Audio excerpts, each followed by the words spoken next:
Welcome back to the BookEnds YouTube channel. If you are a querying author, we're talking about social media for you today. We want to talk about all of the expectations agents have for you, maybe some of the expectations publishers would have for you, and what expectations you should have for you.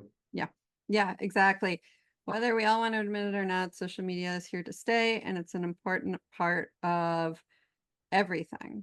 There was a time when we talked a little bit more about how it didn't have that impact on book sales, but Book Talk has proven everybody wrong and has really changed publishing in ways that is fun and also surprising and amazing. But it's really proven how important social media is, whether it's TikTok or one of the other more popular platforms, and how you as authors who are building a business, building a brand as a published author, assuming you want to be published, need to have your business on social media at some point.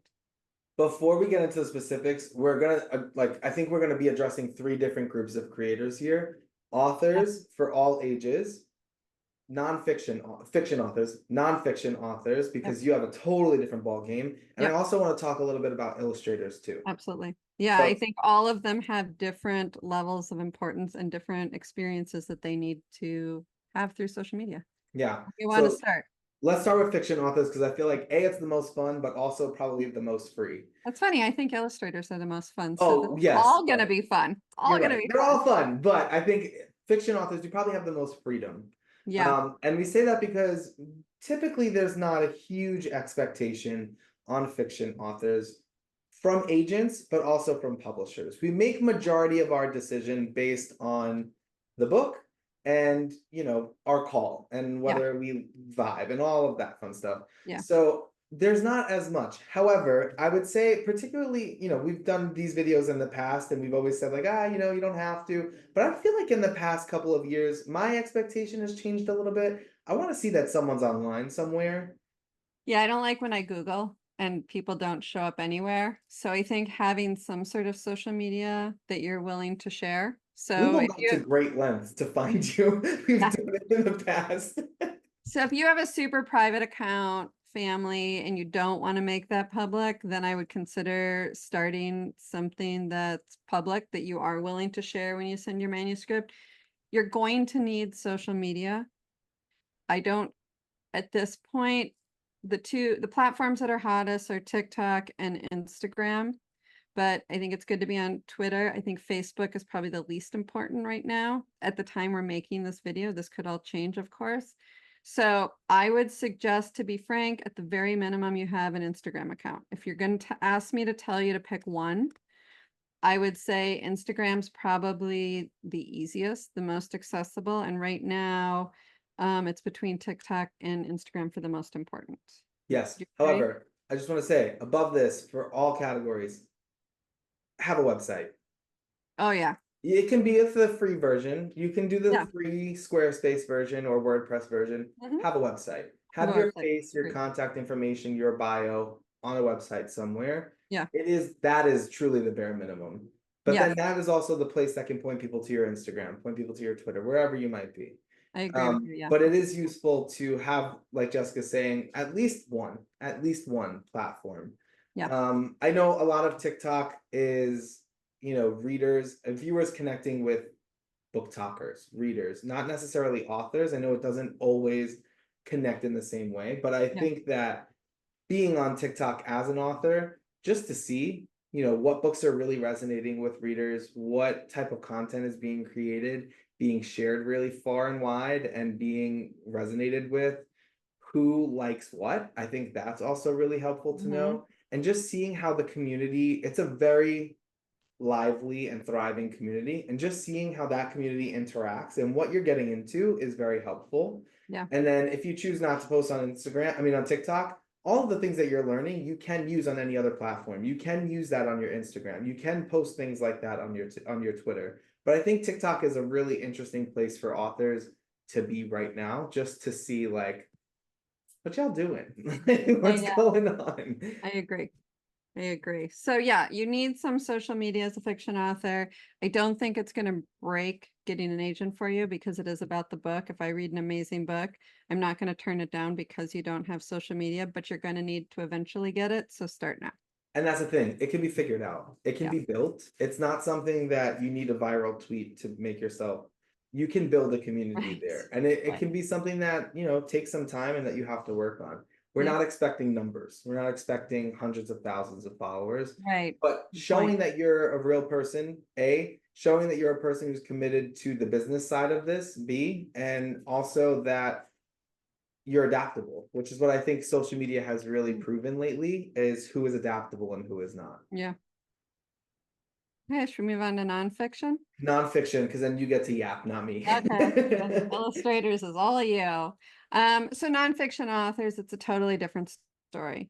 If you're selling nonfiction, and this includes a memoir, frankly, you need a platform. And a platform is different from your credentials.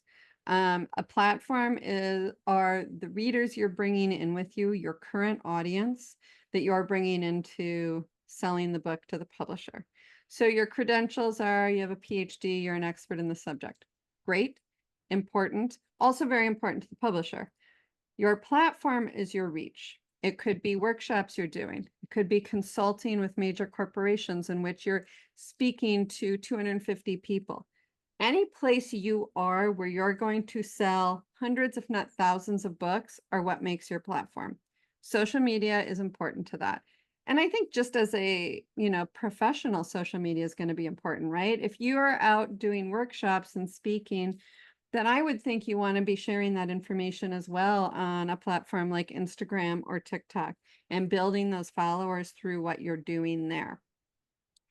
If you don't have social media and you're writing nonfiction, I would hold off on even sending that proposal around until you've got nonfiction established. I don't mean 2 posts. I mean, spend a couple of months making posts, developing what you're putting out, throwing out, some great content, still figuring. I mean, have you looked at our earliest videos here on YouTube? We really had some, but you know what? It was part of experimenting and us getting to this point. So for nonfiction, honestly, the number of followers do matter. So build that up. However, I understand if you didn't have it up until this point, you're building from scratch, you might not have 10,000, 50,000, a million followers yet, but you got to be in there doing it. If I am reviewing your proposal, let's say for a business book, and I don't see that you're on social media anywhere, it's going to be almost an automatic pass for me. And the same goes for publishers. Unless you have some really big idea that's never been done, and maybe you are out there doing workshops, but no social media is really hard to stomach for publishers and agents when it comes to nonfiction. Yeah. Can you clarify, like, social media is just a piece of the platform, right? It is. It could be the whole platform, Okay. but it doesn't have to be. I sold an author a year or two ago whose TikToks went viral, and that she is a consultant, and but her entire platform was really her TikTok. So, but if you're out there doing workshops and speaking to thousands of people a month, that could be the key part of your platform, but you still need some social media. Right. I think that's Yeah. No, that's a good question. Yeah. So yeah, it's nonfiction is pretty simple. And again, Instagram, look where your peers are. If all of the people who are your peers in your expertise are on TikTok, you better be on TikTok. If they're all on Instagram, but nobody's on TikTok, definitely be on Instagram. But honestly, I'd get on TikTok too. Somebody's got to be first. So know where your peers are, because that's where your audience is, and that's important. I also think TikTok's really interesting for nonfiction folks because you're coming with a message, whatever that message might be, and there is a niche for everything on Yeah. TikTok.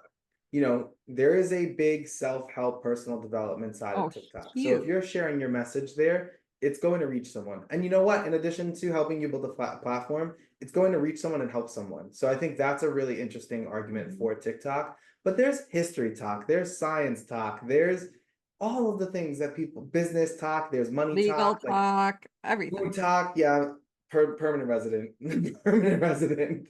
But there's all of those, sides and niches and communities on TikTok that if Yeah. you're doing nonfiction, it should be a part of your business platform to be Yeah. on that app. Oh, 100%. Yeah, Yeah. agreed. Um, okay, so for illustrators, I would say it's similar, but also very different, if that makes any sense. But when I'm looking for an illustrator, I'm almost always going to Instagram. Illustrators can query agents, but I think a lot of agents are also spending time immersed in the art community online. So for me, you having social media is the very difference between me finding your work and me not finding your work. Yeah. But I also think there's something to be said about how we approach Instagram, whatever it might be, Behance, TikTok as illustrators, because I think it's part of a living portfolio that's worth considering. Instagram has a lot of considerations now, especially because of Meta's AI policies that every illustrator is up to making their own decision. But it's worth having your portfolio on your website and being out there somehow. Not only will agents potentially find you, publishers find plenty of illustrators that don't work with agents Yeah. through social media. So I think it's worth posting your work as, frequently as you can commit to. I'm not saying 3 times a day, I'm not saying every day even. Posting your new polished pieces as regularly as possible and having a static portfolio. Yeah. So your social media is your living portfolio, a website that you own is your static portfolio where your work lives. You're not only showing your new pieces, but you're showing a range of your work. You're showing the projects that you've already completed that might be available for sale, and you're showing who you are. When I'm looking at illustrators, I don't take into consideration numbers. I don't take into consideration, frequency of posting. It's almost like recency bias. I am looking to see that you have been on it recently. And then I'm looking Right. through your work Right. and seeing if your work that you're posting is gonna win me over if it's something that I love and I want to work on. So posting your best work, and if it's not your best work, making it clear, right? Like if you're posting progress pics, it's really helpful to say like work in progress or things like that. Yeah. But using your social media to show off the best of your ability is really important for illustrators. And I think that it is not only important for getting an agent, but for building your brand, finding readers who might love your work, finding other authors who might love your work and suggest it to their publishing team. Social media is the easiest way for you to take what you've got and expand your reach.